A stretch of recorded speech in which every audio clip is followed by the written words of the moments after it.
موضوع الدرس في اسلام الجن سورة الاحقاف تفسیر ابن کثیر. الحمد لله رب العالمين والصلاة والسلام على اشرف الانبیاء وسید المرسلین سیدنا محمد وعلى آله واصحابه اجمعین. اللهم صل على سيدنا محمد وعلى آل سيدنا محمد كما صليت على إبراهيم وعلى آل إبراهيم في العالمين إنك حميد مجيد.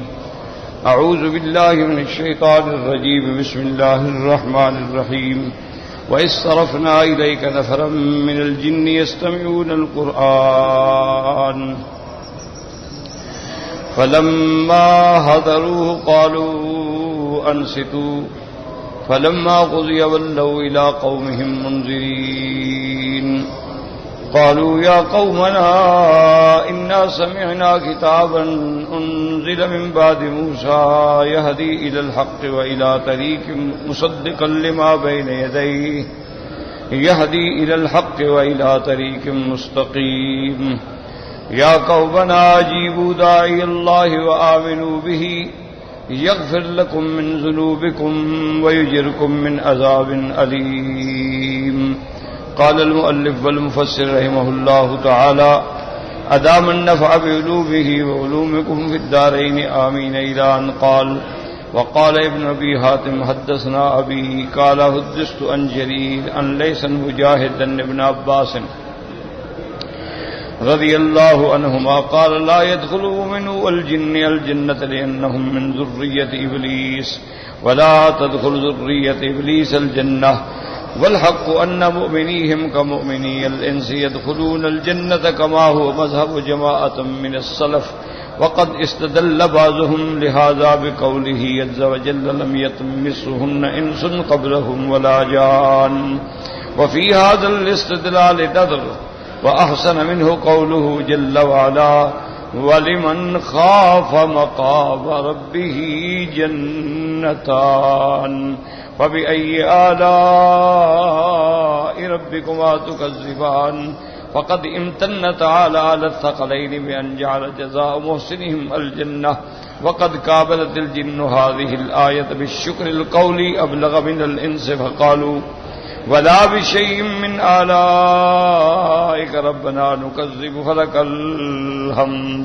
فلم يكن تعالى ليمتن عليهم بجزاء لا يحصل لهم.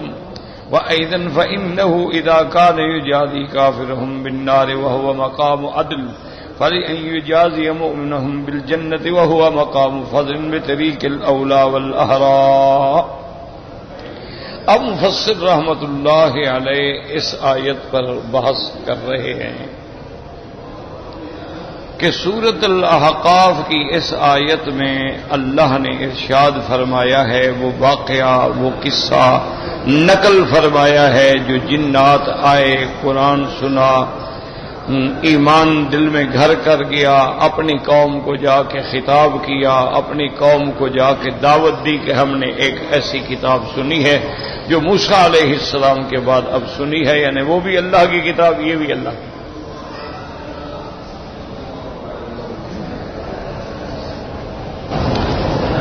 اس میں اس بات نبوت بھی ہو گیا کہ ہم نے وہ کتاب سنی ہے جیسے موسیٰ علیہ السلام، تو موسیٰ علیہ السلام نبی، گویا سرکار دو عالم بھی نبی صلی اللہ علیہ وسلم. دوسرا یہ بھی ہو گیا کہ مصدق لما بین یدہ، قرآن کی عظمت کا بیان بھی ہو گیا کہ ایسی کتاب ہے کہ جو پہلی کتابوں کی تصدیق کر رہی، اور پھر ایسی کتاب ہے کہ یہدی الی الحق، ہدایت کرتی ہے حق کی طرف اور صراط مستقیم کی طرف.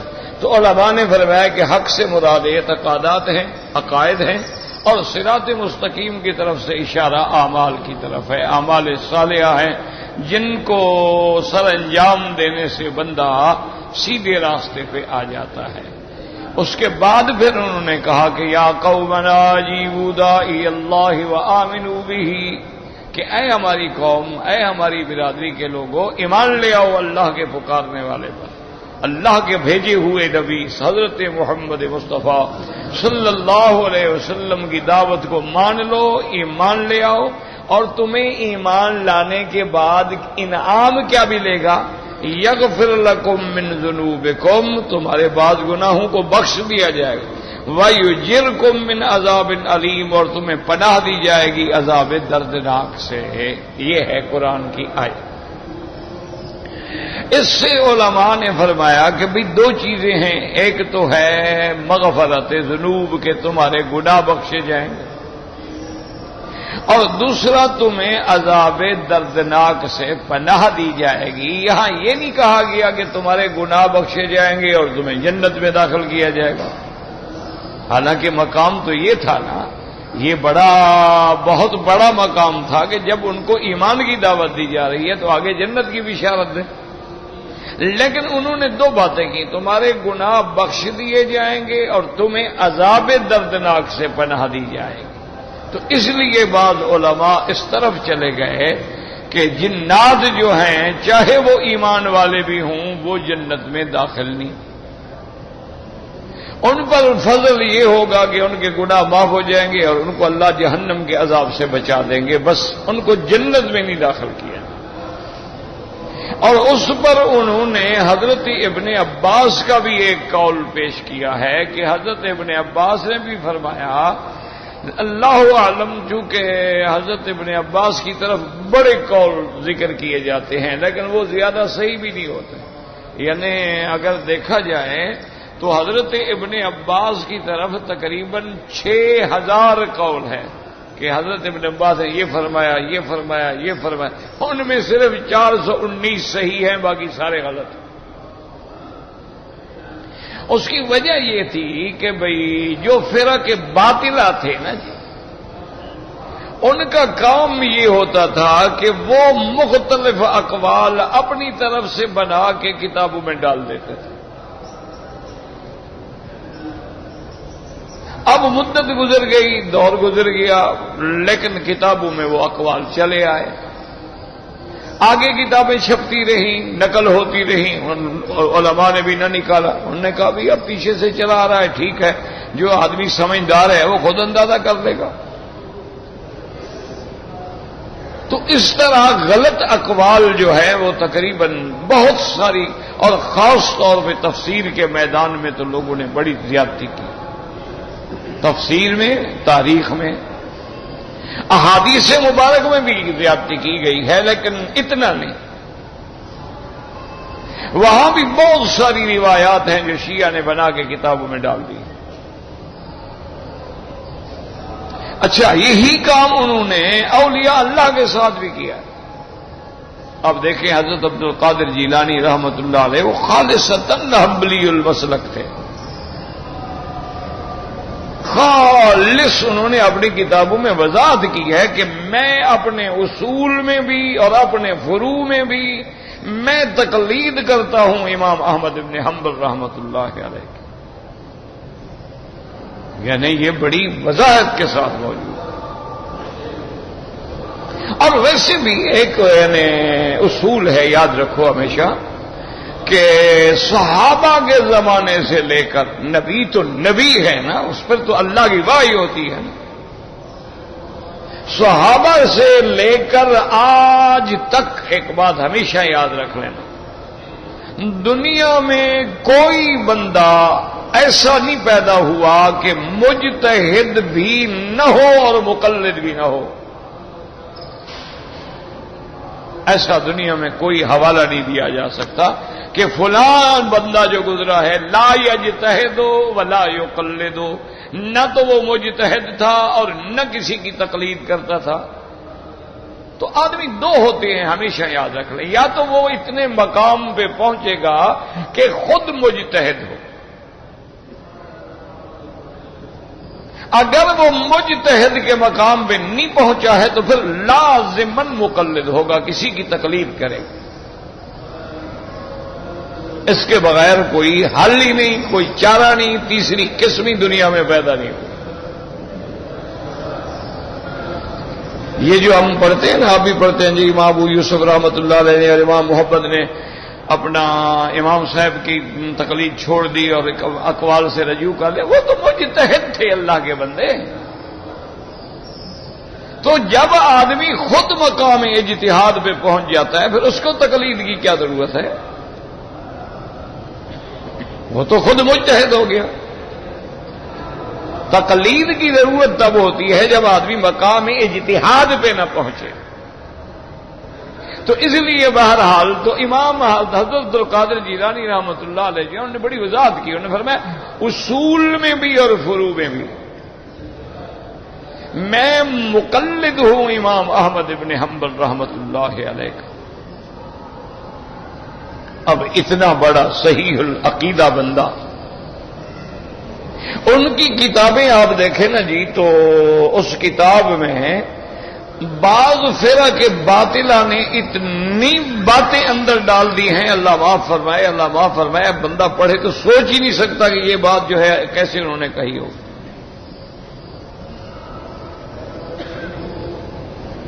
لیکن ان کی کتابوں میں ڈال دیا گیا. اللہ تبارک و تعالی رحمت فرمائے. تو یہ بہت بڑا مسئلہ ہے، اور یہ اسی لیے ہم کہتے ہیں نا کہ بھی علماء کے پاس جاؤ، استاد کے پاس جاؤ، کسی اہل علم سے کتاب پڑھو. کیوں؟ اب آپ نے پڑھا کہ ابن عباس فرما رہے ہیں، اب ابن عباس کی طرف پہلے نسبت صحیح ہے، یہ فیصلہ آپ کیسے کریں گے؟ آپ کے پاس تو اتنا علم ہے ہی نہیں کہ آپ بحث کر سکیں کہ بھئی یہ قول جو نسبت کیا گیا حضرت ابن عباس کی طرف یہ ٹھیک بھی ہے کہ نہیں. تو بہرحال ان کی طرف سے ایک قول منسوب کیا گیا کہ جنت میں جن جو ہے چاہے مومن بھی ہو نہیں جائیں. اور دلیل کیا دی گئی؟ انہوں نے کہا کہ یہ ذریت ابلیس ہیں، اور ابلیس کو اللہ نے مرجوم کر دیا کہ فخرج منہا فإنک رجیم وإن علیک اللعنۃ الی یوم الدین، کہ نکل جاؤ جنت سے، تم مردود ہو اور تم پر قیامت تک لعنت ہے. انہوں نے کہا یہ تو اس کی اولاد ہے، تو ذریت ابلیس کیسے داخل ہوگی جنت؟ تو ان کی ایک دلیل یہ ہے.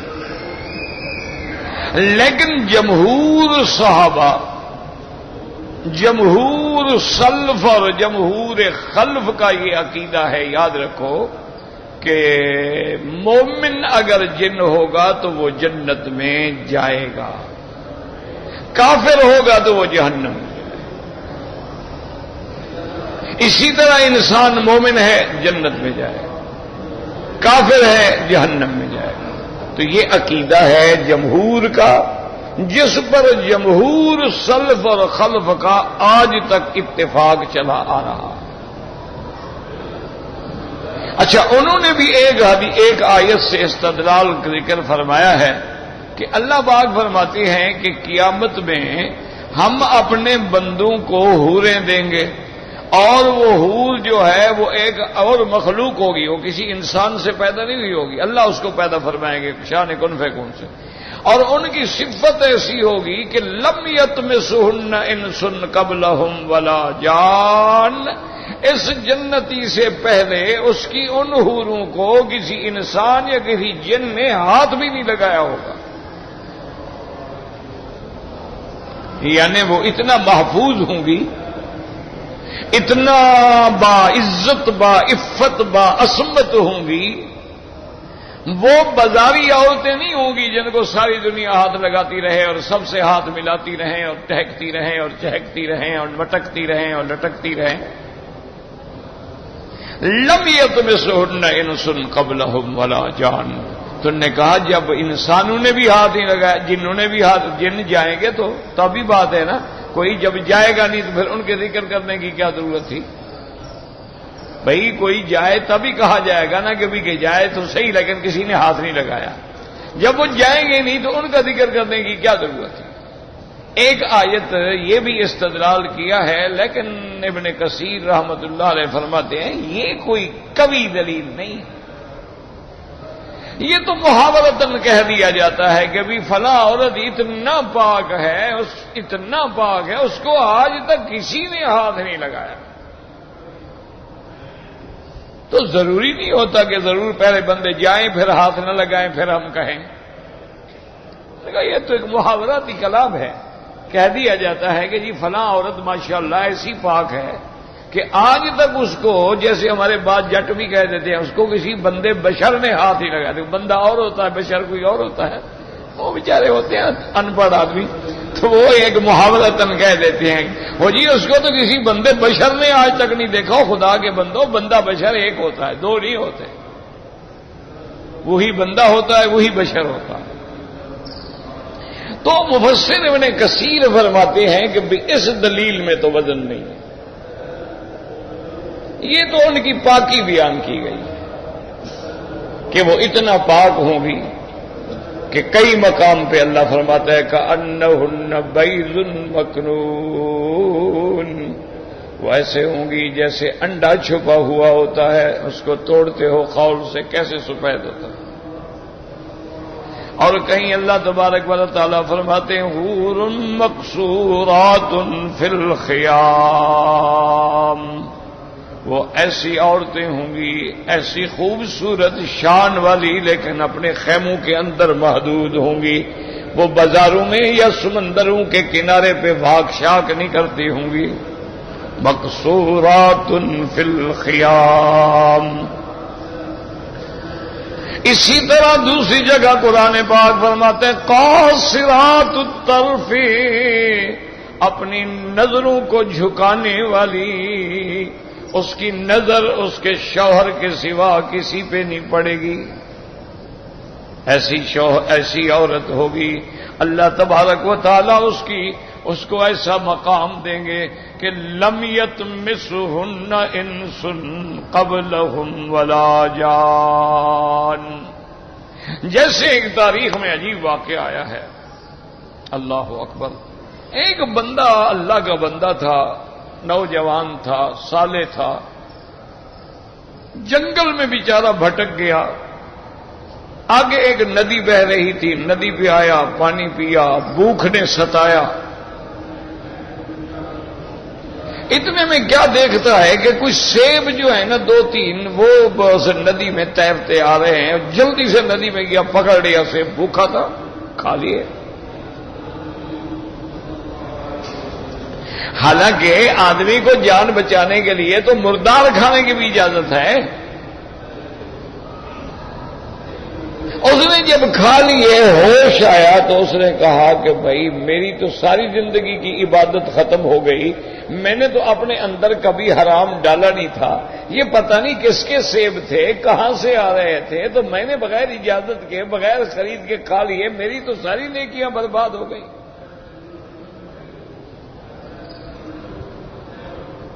اس نے کہا اب حل کیا کروں؟ اس نے کہا ایک ہی حل ہے کہ بھئی اسی نہر کے کنارے کنارے چل پڑتے ہیں، آگے کوئی باغ ہوگا، کوئی بندہ ہوگا، وہاں جا کے ڈھونڈیں گے، جس کے سیب ہوں گے اس کو پیسے دوں گا یا اس سے معافی لوں گا. چلتے چلتے بہرحال بڑا سفر کیا. ایک باغ تھا، اتفاق سے باغ بھی سیبوں کا تھا. اس کے سیب جو تھے نا وہ ٹہنیاں کچھ دریا کی طرف بھی تھی. انہوں نے کہا اسی باغ کے سیب ہیں. اندر گیا، ایک بزرگ بیٹھے تھے، سلام کیا، پوچھا بیٹا کہاں سے آئے ہو؟ بتایا ایسے آیا، یہ ہوا، میں نے سیب کھا لیے، اسی لیے واپس لوٹا ہوں، مہربانی کریں. معلوم یہ ہوتا ہے کہ وہ آپ کے سیب ہیں. تو انہوں نے کہا خدا کے بندے، اللہ نے تمہارے لیے ٹہنی سے ٹوٹ گئے، ہوا میں گر گئے، کوئی بات نہیں. کہا نہیں حضرت، بات نہیں، میں نے اپنے اندر کبھی حرام داخل ہی نہیں کیا. مہربانی کریں، دو راستے ہیں، یا مجھے معاف کر دیں یا پیسے لیں. اس نے سوچا، اللہ والے نے، اس نے کہا بات سنو، تمہیں اگر اتنا ہے نا، میں بھی تمہیں معاف نہیں کروں گا، میری بھی ایک شرط ہے، وہ پوری کرو گے تو معاف کروں گا.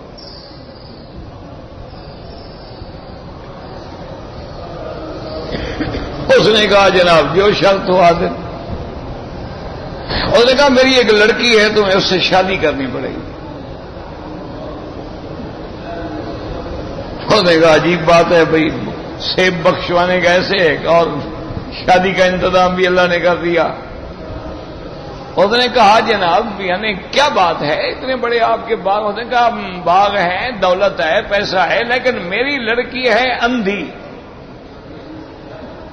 کانوں سے ہے بہری، زبان سے ہے گونگی، پاؤں سے ہے لنگڑی، اس سے کوئی شادی نہیں کرتا. تم اگر کر لو تب معافی دوں گا، ورنہ بھاگ جاؤ، معافی میں بھی نہیں دیتا.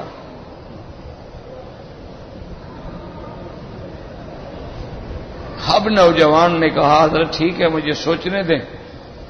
سوچتا رہا، نمازیں پڑھتا رہا، دعائیں کرتا رہا کہ یا اللہ میں کس مشکل میں آ گیا، اور اگر میں چلو شادی کر لوں تو ایسی لڑکی کے ساتھ زندگی گزارنا جو اندھی بھی ہو، گونگی بھی ہو، بہری بھی ہو، لنگڑی بھی ہو، تو میں تو سارا دن اسی کو اٹھا کے پھرتا رہوں، کیا کروں؟ تو اس نے کہا کہ بیٹا ہاں کیا فیصلہ کیا؟ اس نے کہا حضرت مہربانی کرو مجھے معاف کرو. کہا معافی نہیں مل سکتی جب تک اس سے شادی نہ کرو. کہا جی چلو ٹھیک ہے مجھے قبول ہے، میں شادی کرتا ہوں، لیکن مجھے معاف تو کرو نا، میں نے تو زندگی میں حرام کا لقمہ نہیں ڈالا اندر. اس نے کہا نہیں پہلے نکاح ہوگا پھر میں معاف کروں.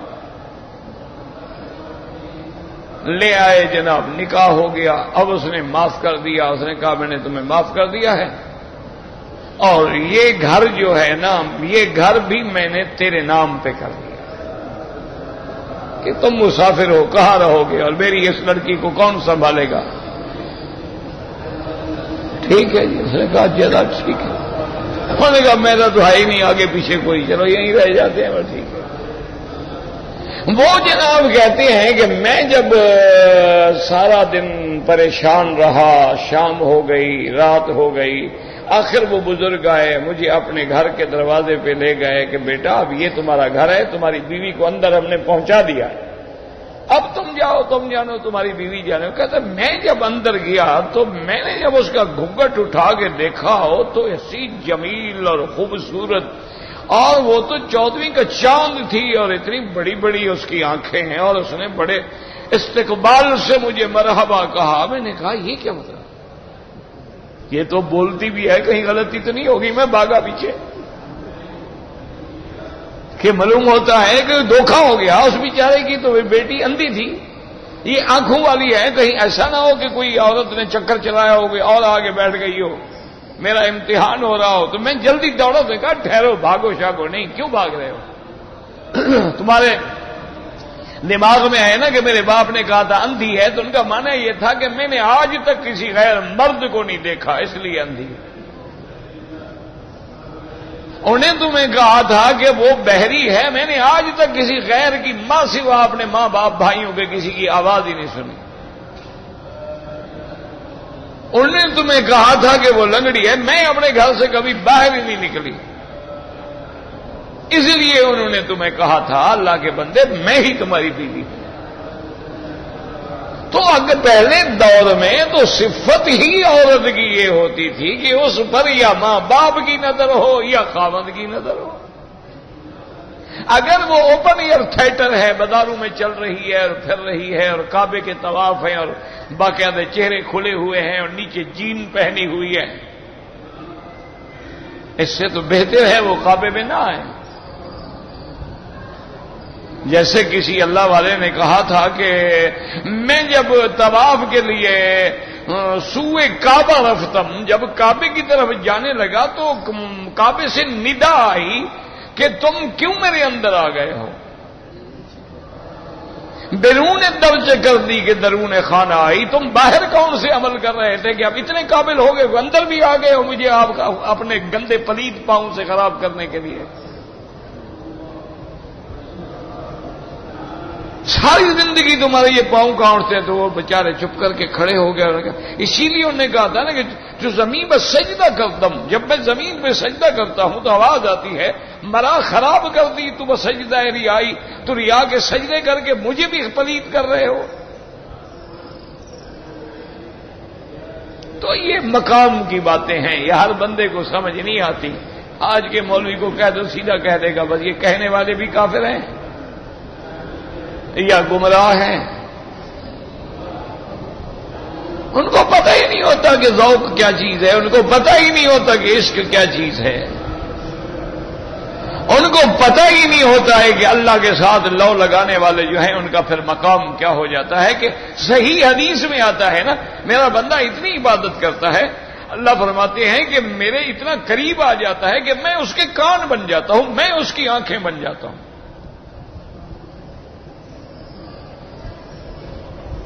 تو جب اللہ خود کسی کے کان اور آنکھیں بن جائیں تو اس کے آگے پھر کوئی چیز چھپی رہے گی؟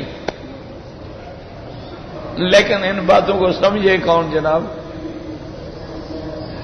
اسی لیے یاد رکھیں کہ علم بڑا مشکل ہے۔ اسی لیے بزرگوں نے لکھا ہے کہ قول یعنی قول صوفیہ در شریعت حجت نیست، صوفیہ کا قول شریعت میں حجت نہیں ہوتا، لیکن ان کا کوئی قول پڑھ لو تو اعتراض کبھی نہ کرنا۔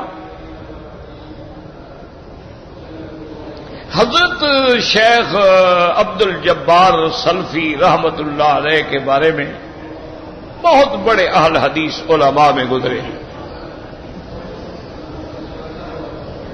یہ امرتسر کے علاقے کی بات ہے۔ بہت بڑے عالم تھے، بہت بڑے محدث تھے۔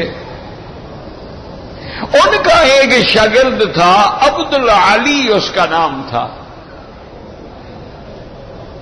وہ ایک مسجد میں امام تھا، نماز پڑھاتا تھا اور حضرت کے پاس آ کے پڑھتا تھا۔ تو ایک دن اللہ جانے اس بیچارے کو کیا سوجھی کہ وہ آ کے کہنے لگا کہ حضرت میں نے جو پڑھا ہے اور میں نے جو دیکھا ہے امام ابو حنیفہ سے تو میں بڑا عالم ہوں۔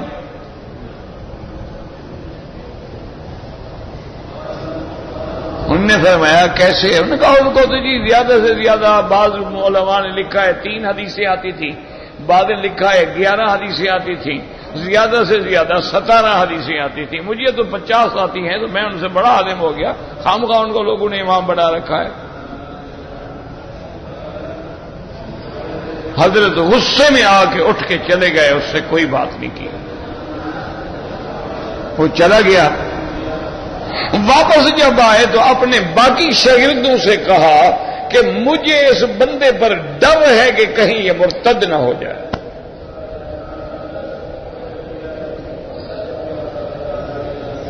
انہوں نے کہا حضرت کیا ایسی بات ہوگی اس بیچارے؟ انہوں نے کہا نہیں بس مجھے بڑا خطرہ ہے۔ اللہ کی شان دیکھیں، اس نے مولوی صاحب کے پاس پڑھنا چھوڑ دیا، کچھ عرصے کے بعد قادیانی ہو گیا۔ تو حضرت شیخ کو آگے بتلایا گیا کہ حضرت وہ جس کے بارے میں آپ نے فرمایا تھا نا وہ بندہ قادیانی ہو گیا۔ انہوں نے کہا میں نے کہا تھا آپ کو۔ انہوں نے کہا حضرت آپ کو کیسے پتا چلا؟ انہوں نے کہا جب اس نے امام صاحب پہ اعتراض کیا تو فوراً حضور کی حدیث قدسی میرے سامنے آ گئی کہ حضور نے فرمایا، اللہ نے فرمایا ہے کہ من آذالی ولی فقد آذنتہ بالحرب، کہ جو میرے اولیاء اللہ کی شان میں کوتاہی کرے، ان کو دکھائے، ان کو ایذا پہنچائے، اللہ فرماتے ہیں اس نے مجھے جنگ کی دعوت دی ہے۔ تو جب کوئی اللہ سے لڑے گا تو کوئی جیت سکتا ہے؟ تو لازمی بات ہے مارا جائے گا، جب مارا جائے گا مانے حرام موت مرے گا۔ انہوں نے کہا فوراً میرے دماغ میں وہ حدیث آئی تھی اور نتیجہ تم لوگوں نے دیکھ لیا ہے۔ اسی لیے علماء نے لکھا ہے کہ محدثین ہیں، فقہا ہیں، قراء ہیں، علماء ہیں، اولیاء ہیں، اہل بیت ہیں، اصحاب ہیں، کبھی ان کے شان میں گستاخی نہ کرنا۔ کوئی مسئلہ سمجھ نہ آئے عالم کے پاس جا کے کہو جی یہ میں نے کتاب میں پڑھا ہے، مجھے سمجھ نہیں آ رہا، مجھے اس سے پریشانی ہو رہی ہے، تو حل کر دیں۔ تو اب جناب دیکھیں کہ انہوں نے یہ استدلال کیا کہ لم یطمثہن انس قبلہم ولا جان۔ اب بظاہر تو دلیل نظر آتی ہے، لیکن حافظ ابن کثیر فرماتے ہیں نہیں، اس دلیل میں وزن نہیں، یہ تو محاورے کے طور پر بھی کہہ دیا جاتا ہے کہ وہ ایسی پاک ہوں گی کہ ان کو کسی انسان اور کسی جن نے چھوا نہیں ہوگا۔ البتہ وہ فرماتے ہیں کہ جن لوگوں نے استدلال کیا ہے ایک دوسری آیت مبارک سے، اللہ فرماتے ہیں وَلِمَنْ خَافَ مَقَامَ رَبِّهِ جَنَّتَانِ فَبِأَيِّ آلَاءِ رَبِّكُمَا ربکما تکذبان۔ اب یہاں اللہ دونوں پہ احسان جتلا رہے ہیں کہ جس نے اپنے رب سے اس کی حاضری کا خوف دل میں رکھا اس کو ہم جنت عطا، 2 جنتیں عطا فرمائیں گے۔ اور آگے فرماتے ہیں اے انس و جن تم کس کس نعمت کو جھٹلاؤ گے؟ تو اس آیت سے واضح ہو گیا کہ جو انسانوں میں محسن ہوگا یا جنوں میں محسن ہوگا اس کو بھی جنتیں ملیں گی۔ وَلِمَنْ خَافَ مَقَامَ رَبِّهِ جَنَّتَانِ فَبِأَيِّ آلَاءِ رَبِّكُمَا تُكَذِّبَانِ۔ اسی لیے جب یہ آیات سنی جنوں نے، سرکار دو جہاں نے رحمت دو عالم صلی اللہ علیہ وسلم نے جب سورۃ الرحمن پڑھی جنوں پر تو انہوں نے بھی قولاً اللہ کا شکر ادا کیا کہ وَلَا بِشَيْءٍ مِّنْ آلَائِكَ رَبَّنَا نُكَذِّبُ فَلَكَ الْحَمْدُ۔ میرا مولا ہم تیری کسی نعمت کی تکذیب نہیں کرتے، تیری کسی نعمت کو جی جھٹلاتے، ہم تیرا شکر اور تیرا حمد ادا کرتے ہیں۔ تو معنی یہ ہوا کہ ان کو بھی اللہ یہ نعمت عطا فرمائیں۔ اور اسی طرح مفسر رحمت اللہ علیہ فرماتے ہیں کہ دیکھو ایک مسئلہ اور بھی سمجھ لو کہ اگر اللہ جنات جو کافر ہیں ان کو جہنم کی سزا دیں گے تو پھر اللہ کے فضل کا یہ بھی تقاضا ہونا چاہیے کہ ان کے مومن کو بھی جنت ملے۔ یہ کیا بات ہوئی کہ ان کے کافروں کو تو جہنم میں ڈال دیا جائے لیکن ان کے مومنوں کو کہا جائے اچھا تمہیں بھی ہم جنت نہیں دیتے؟ یہ کیا بات؟ یہ تو پھر اللہ کا فضل سے معروم ہو گئے ہو۔ تو حالانکہ اللہ دیا عدل ہوگا یا فضل ہوگا، اس لیے فرماتی ہیں کہ اس سے لازمی آتا ہے کہ جو جنات میں بھی ایمان لائیں گے اللہ تبارک و تعالیٰ ان کو بھی جنت نصیب فرمائیں گے۔ اور اسی طرح فرماتا ہے ایذن یدل ایذن ذالک عموم قولہ تبارک و تعالیٰ۔ اور مفسر فرماتے ہیں کہ قرآن پاک نے بڑی عام آیت ہے، سب کو شامل ہے، انسان ہے یا جن ہے۔ ان الذین آمنوا وعملوا الصالحات کانت لہم جنات الفردوس نزلا۔ جو ایمان لائے اور جنہوں نے اچھے عمل کیے ان کا بدلہ کیا ہے؟ جنت۔ تو اس میں یہ تو نہیں ہے نا کہ صرف انسان ایمان لائے تو ٹھیک ہے، اگر جن ایمان لائے تو اس کو نہ بھیجا جائے، نہیں، اگر ان میں بھی کوئی مومن ہوں گے تو وہ جنت میں ہوں گے۔ اسی لیے اللہ تبارک و تعالیٰ نے سورۃ الجن کے اندر بڑی وضاحت کر دی ہے کہ انہوں نے کہا تھا کہ من المسلمون، ہم میں مسلمان بھی ہیں، کئی اقسام کے لوگ بھی ہیں، اور جو مومن ہے فمن اسلم فاولئک تحروا رشدا واما القاسطون فكانوا لجہنم حطبا۔ اور جو ظالم ہیں، جو کافر ہیں، جو مشرک ہیں، وہ جہنم کا ایندھن بنیں گے، وہ جہنم میں ڈالے جائیں گے۔ تو اس لیے جمہور اسلاف جو ہیں، جمہور سلف اور خلف یہ کہتے ہیں کہ مومنو الجن يدخلون الجنت، جنات میں جو ایمان والے ہیں وہ بھی جنت میں جائیں گے۔ ہاں یہ الگ بات ہے اللہ کے ہاں کوئی جنتوں کی کمی ہے کہ وہ ایک کمرہ ہے یا 2-3 کمرے کا ایک فلیٹ ہے اس میں انسان بھی رہیں گے یا جن، وہ تو جنت اتنی بڑی ہے کہ ارضها السماوات والارض، کہ اگر 7 آسمان بھی بچھا دیے جائیں، 7 زمینیں بھی بچھا دی جائیں تو وہ جنت کا عرض بنے گے، طول کا تو پتہ ہی نہیں اللہ کے سوا۔ تو لہذا ان کے لیے الگ جنت ہوگی، انسانوں کے لیے الگ جنت ہوگی۔ وما اشبہ ذلك وقد افردت هذه المسألة في جزء على حدة ولله الحمد والمنہ۔ اب مفسر فرماتی ہیں کہ میں نے اس مسئلے پر باقاعدہ علیحدہ کتاب بھی لکھی ہے، کسی نے پڑھنا ہو تو اس کو علیحدہ دیکھ لے۔ وهذه الجنة لا يزال فيها فضل ان شاء الله تعالی خلقا افلا يسكن من آمن به وعمل له صالحا۔ اب مفسر رحمت اللہ علیہ فرماتی ہیں کہ جنت تو اتنی وسیع ہوگی کہ اللہ سارے اپنے مومن بندوں کو جنت میں داخل کرنے کے بعد بھی جنت خالی پڑی ہوگی۔ اللہم ارزقنا الفردوس الاعلی۔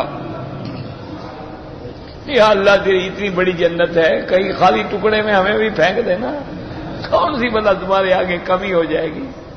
تو اتنی بڑی جنت ہے. اور یاد رکھیں جہنم بھی اتنی بڑی ہے. اللہ عذاب عطا فرمائے کہ جہنم میں جب کافروں کو ڈالا جائے گا ان کی فوجوں کی فوجیں ڈالی جائیں گی، لیکن پھر بھی جہنم کہے گی حل من مزید، حل من مزید، اور ڈالو اور ڈالو. حتیٰ کہ حدیث پاک میں آتا ہے یضع قدمہ سبحانہ وتعالی فیقال قط قط قط، حتیٰ کہ اللہ تبارک و تعالی جیسے ان کی شان کو زیبا ہے اپنا قدم مبارک رکھیں گے جہنم پر تو اب جہنم چیخ پڑے گی کہ بس میرا اللہ میں برداشت نہیں کر سکتی ہوں. اسی طرح جب جنت خالی رہ جائے گی اللہ ایک اور مخلوق پیدا فرما دیں گے اور جنت کو بھر دیں گے.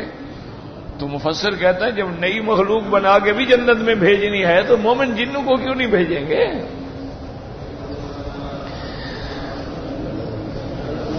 اب اس کے بعد فرماتی ہیں ما ذکروہ ہنا من الجزاء الایمان من تکفیر الذنوب والاجارۃ من العذاب العلیم ويستلزم دخول الجنہ لانه ليس في الاخرۃ الا الجنۃ او النار فمن مجیر من النار دخل الجنۃ لا محالۃ ولم يرد معنا نص صریح ولا زار شار مبنی الجن لا يدخلون الجنہ ومجیر من النار ولو صح لقلنا به والله اعلم. اب مفسر رحمۃ اللہ علیہ فرماتے ہیں کہ باقی جو اس آیت میں ذکر آیا ہے کہ ان کے گناہ معاف ہوں گے اور ان کو عذاب دردناک سے پناہ دی جائے گی. اب مفسر کہتا ہے یاد رکھو قیامت کے بعد میدان حشر میں جانے کے بعد تو دو ٹھکانے ہیں، یا جنت ہے یا جہنم ہے. اور جس کو عذاب سے نجات مل گئی مانا جنت میں داخل ہو گیا. فمن زحزح عن النار وادخل الجنۃ فقد فاز. کیونکہ جب عذاب سے نجات مل رہی ہے تو پھر کیا نجات تو مل گئی، اب کیا کہیں گے مر جاؤ؟ نجات مل گئی کہاں بھاگ جاؤ کہاں جائیں؟ تو ماننا یہ ہے نجات ملنے کا کہ اگر وہ عذاب سے بچ گیا تو مانا وہ جنت میں آ گیا. فرماتے ہیں باقی ہمیں آج تک کوئی ایسی آیت نہیں ملی ہے، کوئی ایسی صریح حدیث مبارک بھی نہیں ملی ہے جس میں یہ وضاحت ہو کہ ان کو عذاب تو نہیں ہوگا لیکن جنت میں داخل نہیں کریں گے. جب ایسی حدیث ہے ہی نہیں، اگر ہوتی تو پھر ہم بات کرتے. وَهَذَا نُوحٌ عَلَيْهِ الصَّلَاةُ وَالسَّلَامُ يَقُولُ لِقَوْمِهِ يَغْفِرْ لَكُم مِّن ذُنُوبِكُمْ وَيُؤَخِّرُكُمْ إِلَىٰ أَجَلٍ مُّسَمًّى وَلَا خِلَافَ أَنَّ مُؤْمِنِي قَوْمَهُ فِي الْجَنَّةِ كَذَٰلِكَ هَٰؤُلَاءِ. جیسے کہ نوح علیہ الصلوۃ والسلام نے بھی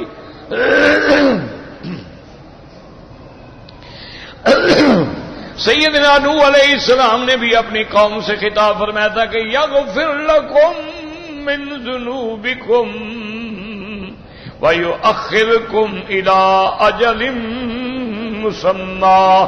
اللہ تمہارے گناہوں کو معاف کریں گے اور تمہیں ایک وقت مقرر تک مہلت دیں گے. تو کیا مانا؟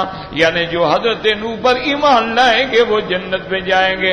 تو اسی طرح جو بھی ایمان لائے گا وہ جنت میں جائے گا، چاہے انسان ہو یا جن ہو.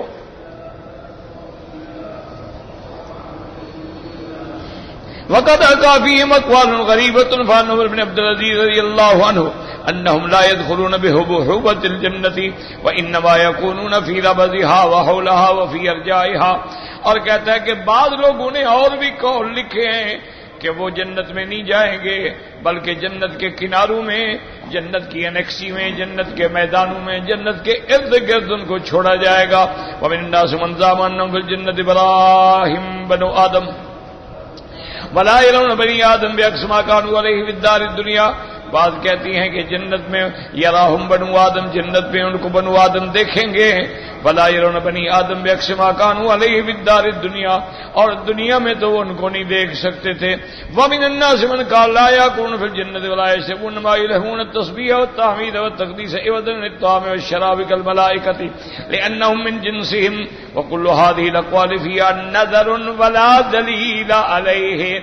بعض کہتی ہیں کہ ان کو جنت میں تو بھیجا جائے گا لیکن ان کو کھانا نہیں دیا جائے گا اور نہ وہاں وہ کھائیں گے نہ پیئیں گے، بلکہ اللہ ان کو الہام کر دیں گے تسبیح کا، تحمید کا، تقدیس کا، طعام و شراب کے بجائے، جیسے کہ فرشتوں کو اللہ تبارک و تعالی نے غذا جو دی ہے تسبیح ہے، تحمید ہے، تقدیس ہے، چونکہ یہ بھی ان کی جنس میں ہے۔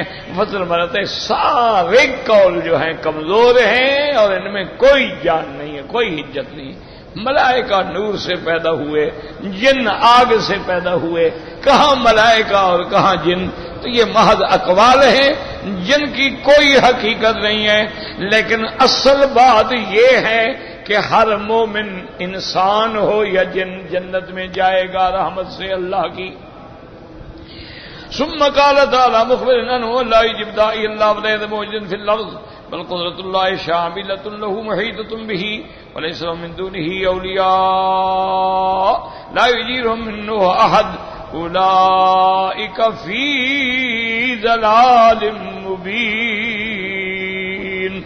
اور انہوں نے اپنی قوم سے یہ بھی کہا وَمَن لَّا يُجِبْ دَاعِيَ اللَّهِ، جو اللہ کے پیغمبر کی بات نہیں مانے گا، یاد رکھ لے وہ اللہ کو عاجز نہیں کر سکتا، تھکا نہیں سکتا کہ بھاگ جائے۔ کہاں بھاگے گا اللہ کے عذاب سے؟ کہاں دوڑ جائے گا؟ اللہ تبارک و تعالیٰ کے ملک سے بھاگنا چاہے کوئی بھاگ سکتا ہے؟ یا معشر الجن والانس ان استطعتم ان تنفذوا من اقطار السماوات والارض فانفذوا لا تنفذون الا بسلطان۔ اللہ قیامت میں فرمائیں گے اے جن و انس، اگر تمہارے اندر طاقت ہے تو بھاگ جاؤ، نکل جاؤ میرے آسمانوں اور زمینوں سے، میرے عذاب سے بچنے کے لیے بھاگ جاؤ، لیکن کہاں بھاگو گے؟ حدیث پاک میں آتا ہے کہ جب آسمان پھٹ جائیں گے تو فرشتے ان کے کناروں پہ ہوں گے، وہ اتریں گے، ایک صف بنا لیں گے، پھر دوسرا آسمان، پھر تیسرا آسمان، پھر چوتھا، پھر پانچواں، پھر چھٹا، پھر ساتواں، تو 7 صفیں ملائکہ بنا کے کھڑے ہوں گے۔ اب ساری مخلوق ان کے اندر ہوگی۔ اللہ فرمائیں گے طاقت ہے میرے عذاب سے بھاگنا چاہتے ہو بھاگو، لیکن کہاں بھاگے؟ کون بھاگ سکتا ہے؟ اس لیے اس کے بعد انہوں نے کہا وَلَيْسَ لَهُم مِّن دُونِهِ اولیاء، کہ نہ تو تم بھاگ سکتے ہو۔ قرآن کو سمجھو، کیا مانا؟ کسی پہ بادشاہ ناراض ہو جاتا ہے، وہ آدمی بھاگ جاتا ہے، کسی دوسرے ملک پہ چلا جاتا ہے تو عذاب سے بچ گیا نا، تو تم بھاگ بھی نہیں سکتے۔ اور دوسرے عذاب سے بچنے کا طریقہ یہ ہوتا ہے اس کا قبیلہ کوئی مدد پہ آ جائے، مدد کر کے چھڑوا لے، تمہاری مدد بھی کوئی نہیں کرے گا۔ تو مانا یہ ہے کہ اللہ کو مان لو، اللہ عذاب ہی عذاب ہے، نہ تم بھاگ سکتے ہو اور نہ اللہ کے سوا تمہیں کوئی بچانے والا ہے۔ وَلَيْسَ لَهُم مِّن دُونِهِ أَوْلِيَاء، اللہ کے سوا کوئی تمہارا مددگار نہیں جو تمہیں عذاب سے چھڑائے۔ أُولَئِكَ فِي ضَلَالٍ مُّبِينٍ۔ وهذا مقام تحديد وترهيب فدعوا قومهم بالترغيب والترهيب ولهذا نجح في كثير منهم وجاءوا الى رسول الله صلى الله عليه وسلم وفودا كما تقدم بيانه ولله الحمد والمنة والله اعلم اولئك في ضلال مبين۔ اور جو کفر میں رہیں گے گویا وہ کھلی گمراہی میں پڑے ہیں۔ مفسر فرماتے ہیں یہاں تحدید بھی ہے، وعید بھی ہے، ترغیب بھی ہے، ترہیب بھی ہے۔ ان کو ترغیب پر بھی دلالت کی، تحدید بھی بیان کی، اس لیے وہ تقریر میں بڑے کامیاب ہو گئے۔ ان کے کہنے سے جماعتوں کی جماعتیں آئیں، حضور کی خدمت میں اسلام لے آئیں۔ بلکہ بعض روایات میں آتا ہے جب جا کے انہوں نے پہلی تقریر کی ہے تو 300 جنوں کی جماعت آ کے کلمہ پڑھ گئی حضور پاک کے خدمت میں، فوراً مسلمان ہو گئے۔ اللہ تبارک و تعالیٰ کا حمد و احسان ہے، اللہ ہمیں بھی دین اسلام نصیب فرما، اسی پہ قائم فرما، استقامت نصیب فرما، اور ہر کلمے پڑھنے والے کا خاتمہ ایمان پہ فرما، اور جب آخری وقت آئے، گھڑی آئے، زبان پہ جاری فرما دے لا الہ الا اللہ محمد الرسول اللہ۔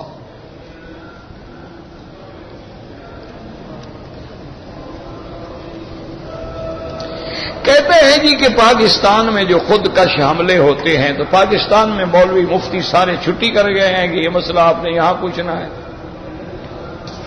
قضیہ زمین برسر زمین جہاں کا مسئلہ ہے وہاں کے مفتی سے پوچھو، ان کو پتا ہوتا ہے نا کہ حقائق کیا ہیں۔ وہ سمجھ سکتے ہیں. باقی ایک سیدھی سی بات ہے، کسی انسان کو قتل کرنا اتنا بڑا جرم ہے کہ شرک کے بعد کا مقام رکھتا ہے وہ جرم. کسی بے گناہ کو، کسی مسلمان بچہ بچی عورت مرد، تو یہ کون کہہ سکتا ہے کہ بے گناہوں کا مارنا والا کام جو ہے یہ جائز ہے، یہ حلال ہے؟ ظلم ظلم ہے، فساد فساد ہے، قتل قتل ہے. اور پھر وہ بھی یعنی بے گناہ لوگ جن کا کوئی واسطہ ہی نہیں. اب دیکھو نا، ایک دکاندار ہے بیچارہ، دکان کرتے، اس کا کیا واسطہ ہے کسی پارٹی سے؟ ایک غریب آدمی ریڈی لگا کے کھڑا ہے کہ شام تک بچوں کے لیے روٹی لے جاؤں گا، وہ جناب گیا رگڑے میں. کوئی دنیا میں کوئی آدمی ایسی باتوں کو جائز نہیں کہہ سکتا. لیکن حالات کیا ہیں، کیوں ہو رہے ہیں؟ تو یہ کام ہے آپ کی جماعتوں کا، قائدین کا، علماء کا، مفکرین کا، کہ تمام جماعتیں اختلافات کو بھلا کے ایک میز پہ بیٹھ کے اس مسئلے کی اصل لم اور جڑ تلاش کریں کہ اس کی وجہ کیا ہے. اور جب تک اس کو نہیں کرو گے حل بھی کوئی نہیں ہوگا. باقی کوئی مسلمان کہہ سکتا ہے کہ کسی کو ناجائز مار دو تو جائز ہے؟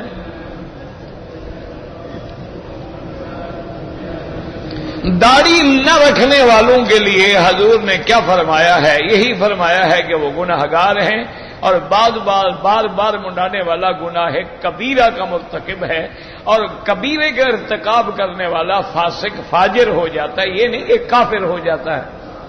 یعنی مقصد ہے کہ داڑھی نہ رکھنے سے اگر کافر ہونے کا خطرہ ہو پھر تو تم رکھو گے، ورنہ ویسے تمہیں حیا نہیں آتا کہ حضور پاک کی داڑھی تھی.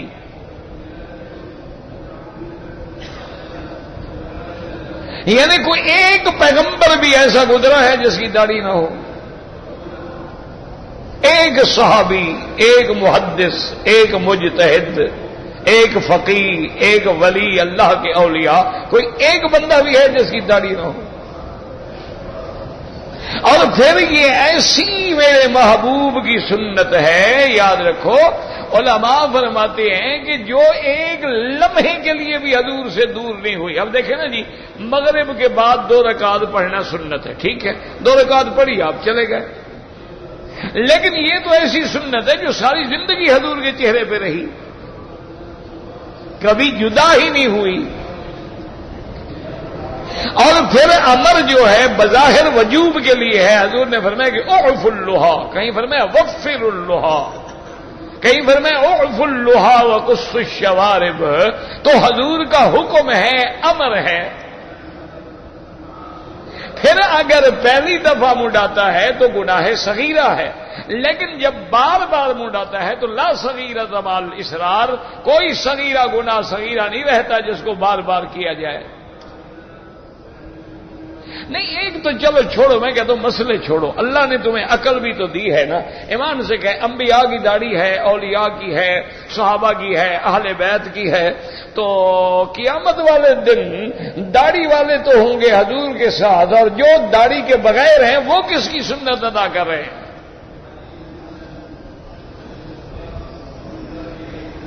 باقی یہ نہیں ہوتا جی کافر ہو گیا، یعنی کافر سے کم تمہیں گناہ کچھ نظر ہی نہیں آتا.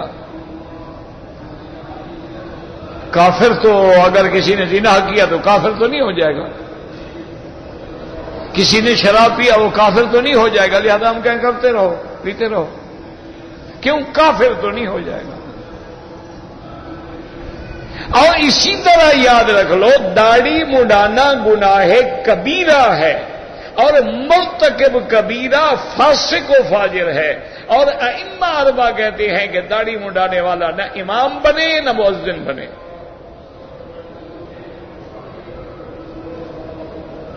اور دوسری بات بھی ایک ہے داڑھی منڈانا، ایک ہے داڑھی پر طنز کرنا یا اعتراض کرنا، اس سے بندہ کافر ہو جاتا ہے. ایک آدمی کہتا ہے یار داڑھی مجھے اچھی نہیں لگتی جی، میں اس لیے منڈاتا ہوں. ایک آدمی کہتا ہے جی داڑھی میری بیوی کو اچھی نہیں لگتی. یعنی تم نے کلمہ بیوی کا پڑھا ہے بدبخت؟ یعنی اتنا بے شرم ہوگی حضور کی امت کہ اتنا گستاخی سے کہے گی یا رسول اللہ آپ کو تو داڑھی ہے لیکن میری بیوی کو پسند نہیں، آپ کی تو داڑھی مبارک ہے، میرا ایمان ہے، لیکن جی میں کیا کروں، میری کمپنی جو جس میں میں نوکری کرتا ہوں ان کو پسند نہیں، میں جس محکمے میں نوکری کرتا ہوں وہاں حکم ہے جی داڑھی منڈا دو، تو ایسے کافر محکمے میں نوکری کرنے کی ضرورت کیا ہے، کسی دوسری جگہ کر لو، رزق اللہ دے گا یا محکمے والے دیں گے؟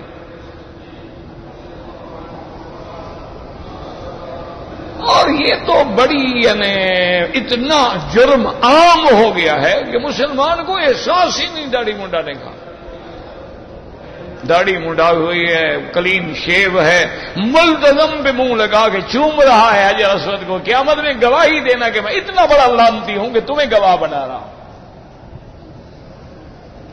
کہ میں داڑھی منڈا کے آیا تھا تمہیں چومنے کے لیے، یہ گواہی دینا قیامت میں۔ کیوں حدیث میں ہے نا، حضور نے فرمایا کہ قیامت والے دن اللہ اس کو زبان بھی دیں گے اور آنکھیں بھی دیں گے، یہ دیکھے گا بھی بولے گا بھی، تو پھر اس دن بولے گا نا کہ جناب تشریف لائے تھے مجھے بوسہ دینے کے لیے، کس سال میں آئے تھے، شکل انگریز کی آئے کعبے میں ہیں، اور یار کچھ ایسا کیا کرو جب مکے مدینے آؤ نا، ڈرامے کے طور پہ چند دن نقلی داڑھی رکھ لیا کرو، کچھ تو شرم ہو نا، کعبے کا حضور کے روضے پہ جا رہے ہو، مدینے منورہ میں جا رہے ہو، صلاۃ و سلام پڑھو گے جا کر۔ انا للہ و انا الیہ راجعون۔ حسد کرنا جو ہے بالکل حرام ہے، غیبت کرنا جو ہے گناہ کبیرہ ہے، اللہ ہر مسلمان کو بچائے۔ کہتے جی کہ دعا کریں اللہ ہماری اولادوں کی اصلاح کرے، بالکل اللہ آپ کی اولادوں کی، اللہ ہماری اولادوں کی، ہر مسلمان کی اولادوں کو اللہ ان کو ذریہ صالحہ بنا دے، والدین کے لیے قرۃ عین بنا دے، اور ان کو اعمال صالحہ کی توفیق دے، ان کو برے دوستوں سے، بری صحبت سے، برے اقوال سے، برے اعمال سے، برے افعال سے محفوظ رکھے۔ اللہم اصلحنا واصلح بنا واصلح اولادنا واولاد المسلمین، اللہم اصلح شبابنا وشباب المسلمین، اللہم اصلح بناتنا وبنات المسلمین، اللہم اصلح ذریاتنا وذریات المسلمین، اللہم اصلح لنا شأننا کلہا فلا تکلنا الی انفسنا طرفۃ عین قط ولا اقل من ذلک، اللہم اجعلنا واجعلہم من عبادک الصالحین، اللہم حبب الیہم الایمان وزینہ فی قلوبہم وکرہ الیہم الکفر والفسوق والعصیان واجعلہم من الراشدین الناجحین الفائزین برحمتک یا ارحم الراحمین، اللہم لا تجعلنا عقدۃ للآکلین، اللهم لا تجعلنا فتنة للقوم الظالمين، اللهم لا تجعلنا من القانتين، اللهم لا تجعلنا من الآيسين، اللهم لا تردنا عن بابك خائبين، يا غياث المستغيثين اغثنا اغثنا اغثنا، عليك توكلنا وإليك أنبنا، ربنا آتنا في الدنيا حسنة وفي الآخرة حسنة فقنا عذاب النار، سبحان ربك رب العزة عما يصفون وسلام على المرسلين والحمد لله رب العالمين۔